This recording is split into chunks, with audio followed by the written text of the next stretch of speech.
Hi, everybody. It's great to see you. I am here with Ghassan Korban, the director of the Sewage and Water Board, for another Waterside Chat. And Ghassan, I've got great news. Yes? Yes, I have a water meter. Oh, wonderful. Look, here is a look at the water meters. Aren't they beautiful? They are beautiful, and I'd hate to say it, but you are not so special. Only No, because I'm not. You're one of 70,000 people You're in the city. halfway through. We're halfway through. This How is a exciting is great that? accomplishment. Absolutely. How do you absolutely. feel about it? I feel so great on behalf of my team and certainly on behalf of our customers and the city. This is a tremendous milestone. you know. So explain why. Hold on, I'll put this down. This is such a big deal. It is a big deal, and you have to admit that obviously one of our biggest issues have been billing Right. and all the angst and issues that come with that, the fluctuation, the uncertainty. And what the smart meters do for us is bring certainty, they bring consistency, accuracy. It's just a game changer for our customers. It's what they deserve, what they should have gotten many, many years ago. And finally, we're delivering on our promise to solve the billing issue and move into, a technology that can serve them better for 50 years down the road. And so it really didn't take any time. I got a notice that it was going to happen. I saw the technician. He said, oh, yeah, maybe 20 minutes. Sure enough, that's all it was.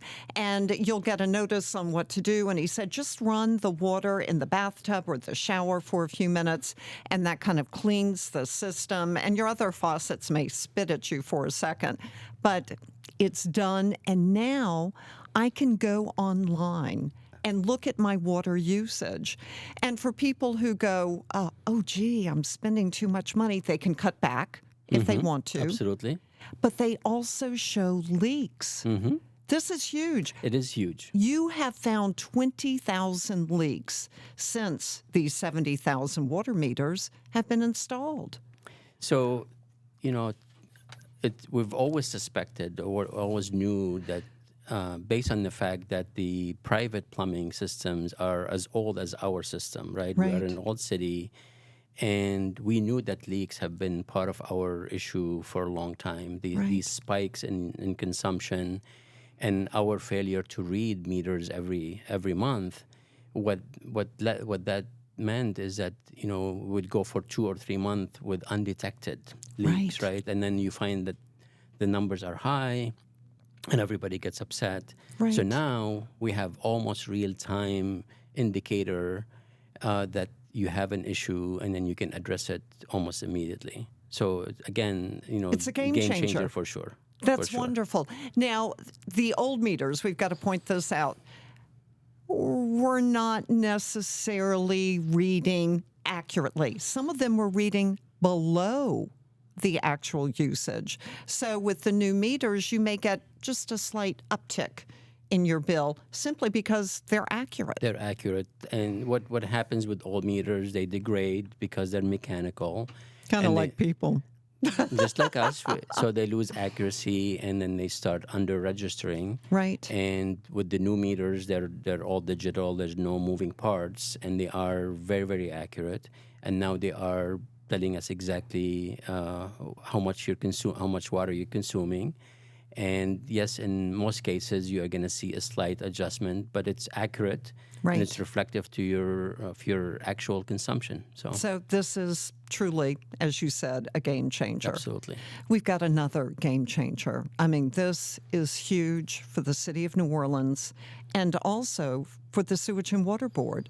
You have funding through a match between the city council and the state for the new power complex. It's an additional $34 million. Absolutely. A much-needed $34 million to a $300 million project. This was obviously something that we've planned a couple of years ago, and we went and found many partners throughout. We have 8 different sources of funding for this project. Wow. And the reason people bought in and committed their partnership is because they knew how critical it is for the city. So the completion is imminent. We're about to deliver that project sometime in 2025. A $300 million project is, taking 2.5, 3 years is remarkable. Right. And it's going to change how we do business and how we drain the city and how we provide drinking water for our customers, again, for the next 50 years. Okay, so it's kind of a 3-stage that you have with this power complex. One, you've got a dedicated substation, so explain that. Right. So the complex itself has 2 main components. And we'll get to the third one. But the first component is the substation that belongs to Entergy. Right. So what that does is it connects to the transmission lines really nearby and provide us with a primary source of power that's durable, reliable, efficient. Right. So then we have one single source of power to power any of our equipment in the old city without needing to cobble together all the antiquated pieces of equipment that we've been relying on for many years, and now you just have one reliable source of power that is just, again, a game changer. It's huge. It's huge. Because we always hear about these power outages.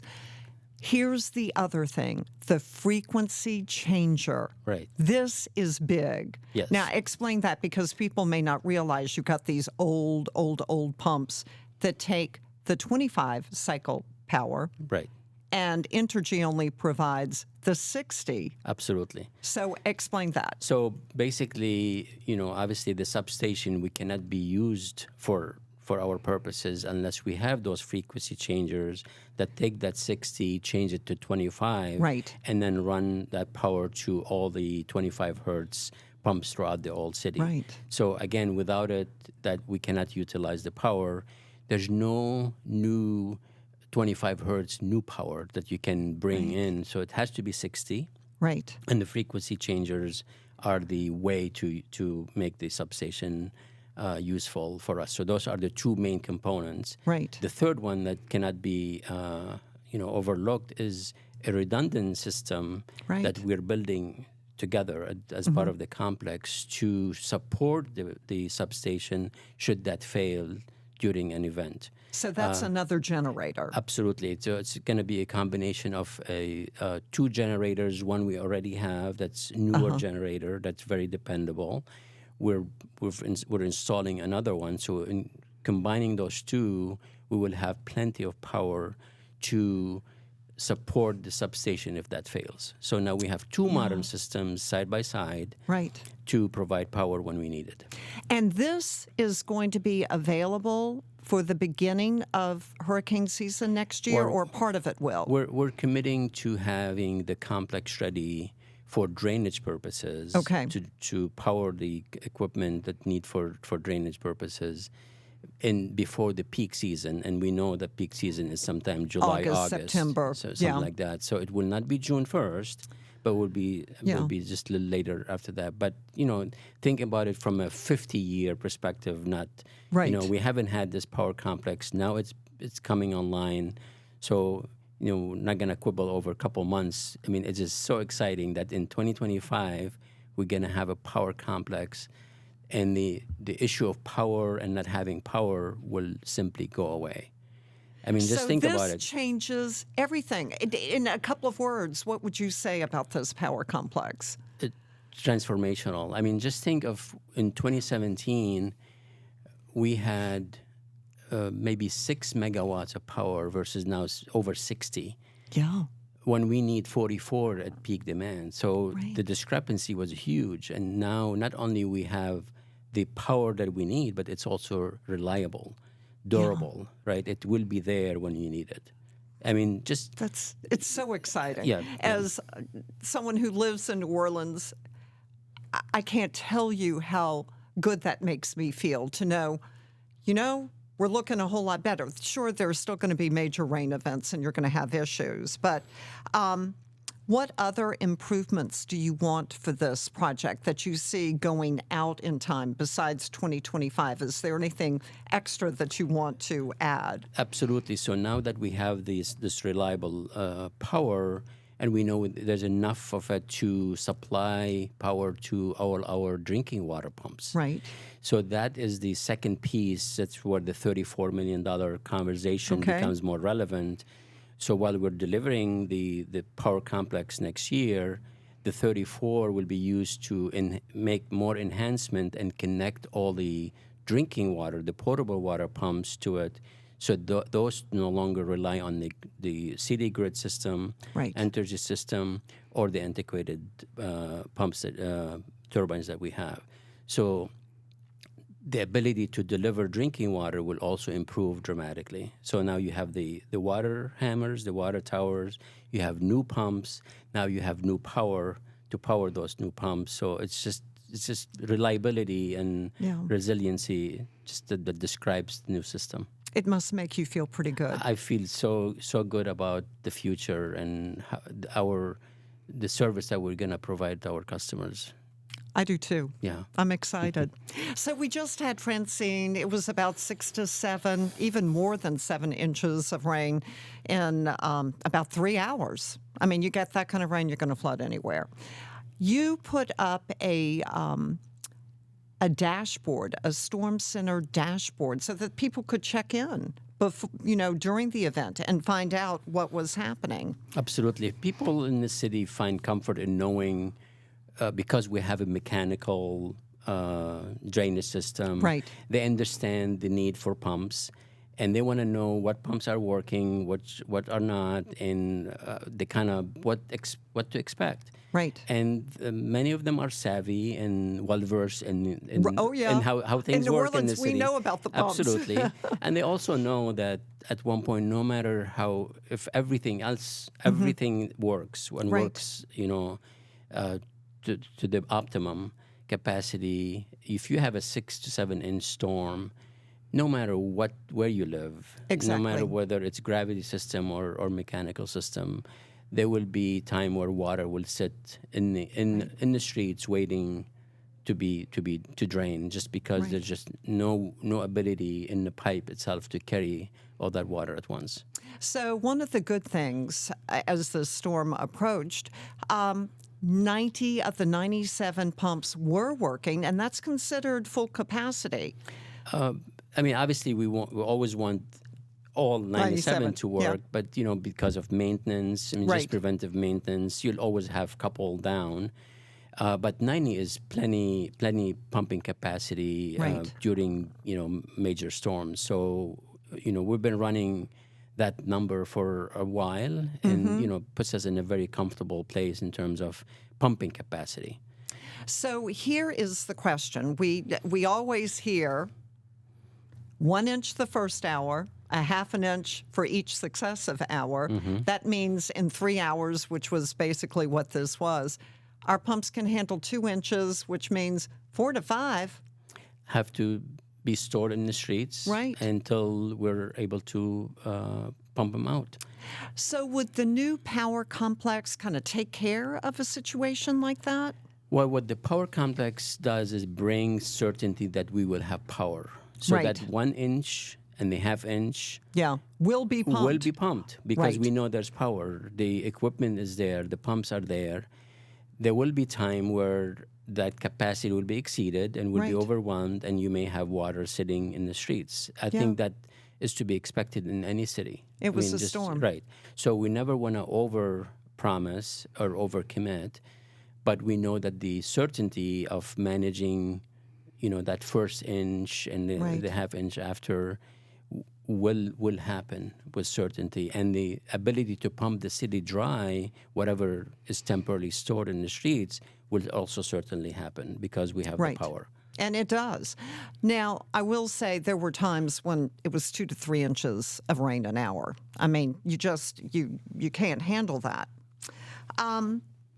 We do have extreme weather here. You've noticed. Last year, we were about 30 inches of rain below average.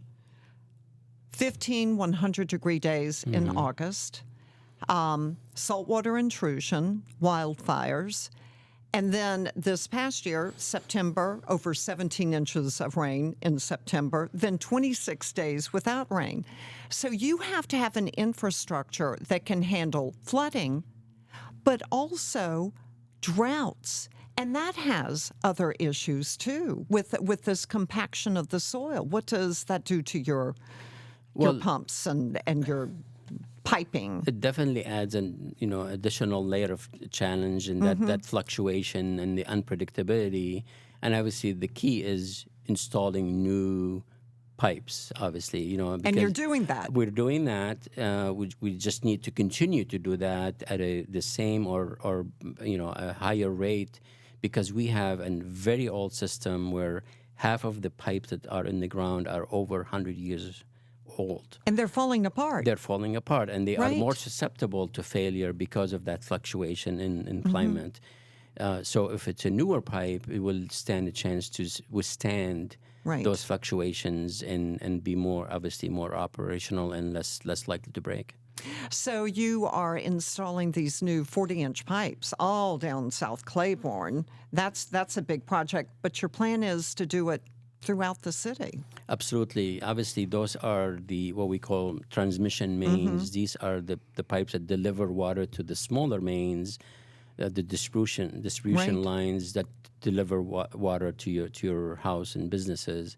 So yes, the major project that's almost complete on Claiborne will be followed with another one on Decatur after Super Bowl and After Mardi Gras. Super Bowl, please. And Mardi Gras of 2025. That's going to be a major project. When does that start? Should we wait until after Jazz Fest too? Well, there's always something to I wait for, know. then you can't get anything done. I know. So we're going to be as efficient as we can with the installation. We're working with our other utility partners to Right. make sure that their work gets done ahead of ours so there's no conflict, and just kind of clear the way so we can just move as smoothly as we can. We know that it's going to be inconvenient to our traveling public, the Right. businesses, our visitors who I love know. to come to the French Quarter, and Decatur Street is a popular street. So we're fully cognizant of that, and our job is to do the project as efficiently as we can. It's a must. Yeah. Otherwise, you're standing a chance of water main breaks, and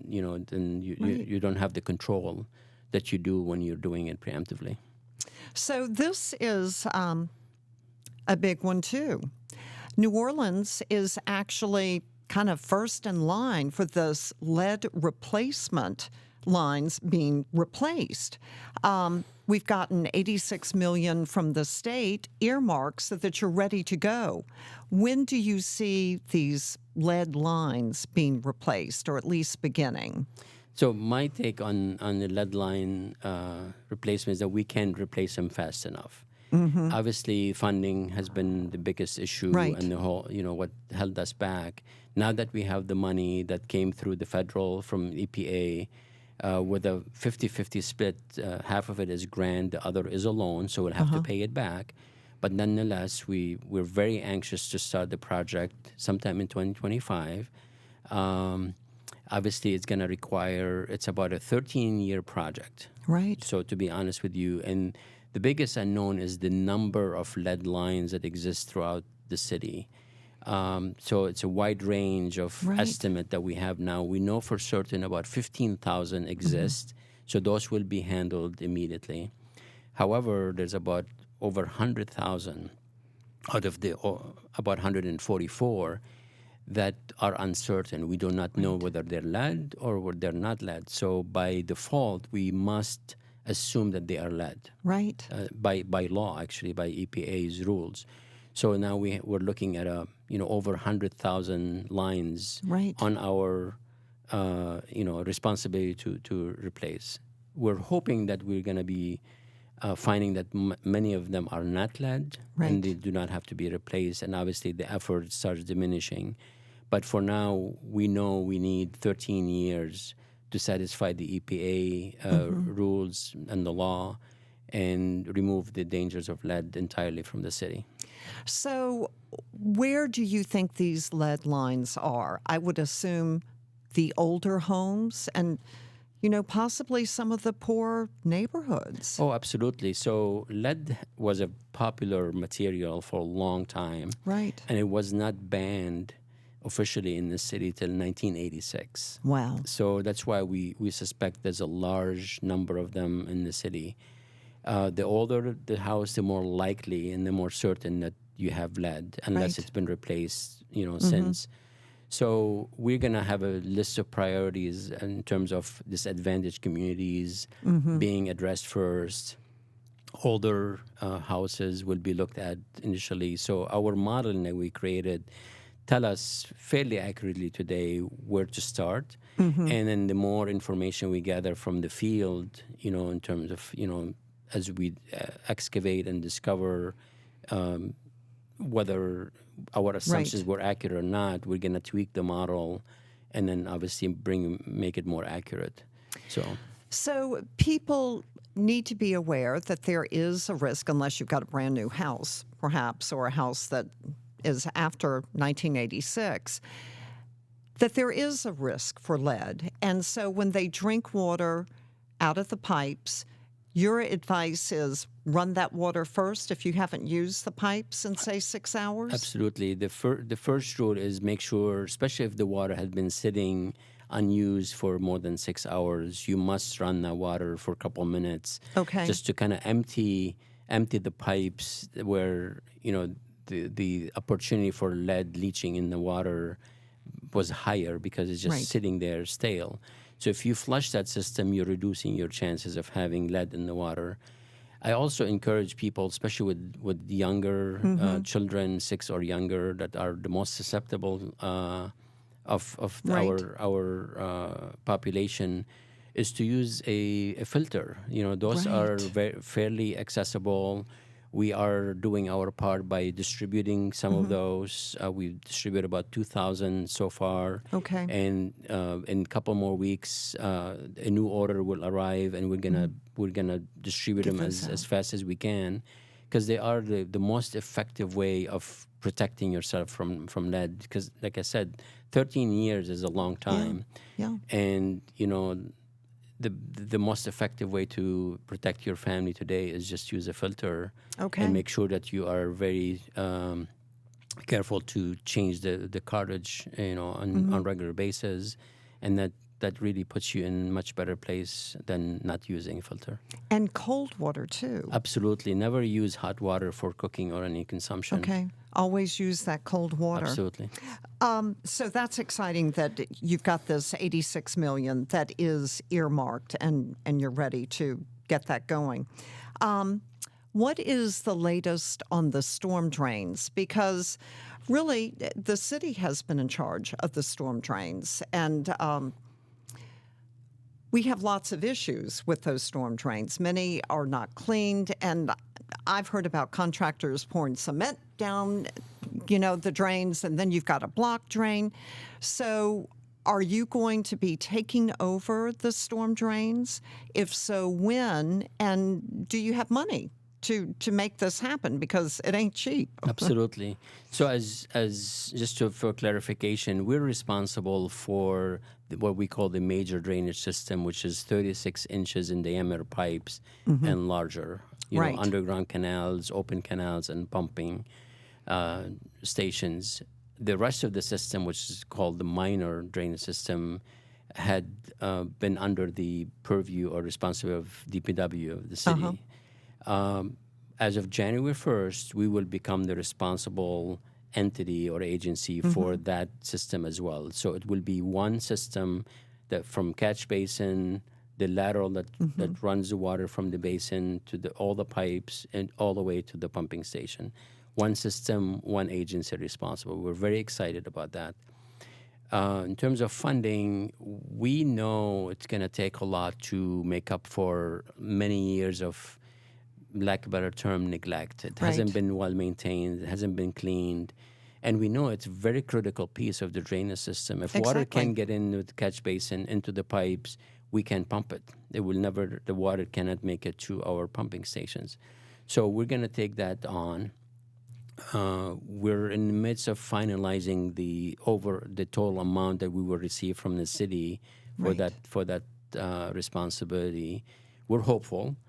There's multiple sources of funding. Talking to the CAO and City Council, that we're hopeful that there'll be a significant amount of money that will allow us to do this right. Because you've got to go back, because it hasn't been done. There's so many that are neglected. You have to make up for lost time, so to speak. So we know where the problem catch basins are. The city had a contract this year to clean some of those problematic ones, but it was not enough. So we need to continue that effort and just continue to clean and repair those catch basins and leads, so water can make their way into the pumping stations. Well, We're very excited about that. It just makes sense. Absolutely. It took a while to negotiate that, but we're finally here, and we're excited about the new responsibility. So, Ghassan, how many years have you been here in New Orleans now? About 6 years. 6 years. Yeah. When you first arrived, I would describe the Sewage and Water Board as broken. How would you describe it back then? Well, it certainly was unstable. Yeah. Didn't have the leadership, it didn't have the expertise and the folks to run the utility well. The August 5th of 2017 really was a low point for the utility. And, we spent the first year triaging and just, peeling the onion or bag of onions, more accurately. And just one issue at a time, we identified the issues and we shared it with the public. Right. There was no reason to hide all our challenges, from age infrastructure, from lack of power, whatever the case may be. We made a point to be as transparent as can be, and without being an alarmist, and just share with our community what the issues are. And we identified solutions, and we're delivering on those solutions, and one issue at a time. So I am really excited about these smart meters. This will take care of the billing problems. Absolutely. You have the new power complex that's coming online next year. You are replacing the lines 40 inches, 36 inches across the city. Right. That's impressive. You have the green water storage, like the St. John, that can hold 55,000 gallons of stormwater capacity. I'd say you've accomplished a lot in 6 years. Well, I feel like we have, but I feel like there's so much more to do, and we cannot relent. We just cannot, stop the momentum. We have to continue, because there are a lot of more challenges, and we just can't stop now, right? I mean, we started a good thing. We've stabilized the utility. We've allowed us to be more visionary. We're more in control of what we can and cannot do. We're bringing partners, in terms of buying in, partnering with us, believing in our solutions. And, I'm very, very hopeful for the city. We just cannot give up and can't stop working. Well, I've got to say, I have enjoyed our waterside chats. It's wonderful to talk to you, as always. Thank you. Ghassan Korban, the director of the Sewage and Water Board. Thank you, Margaret. Thank you.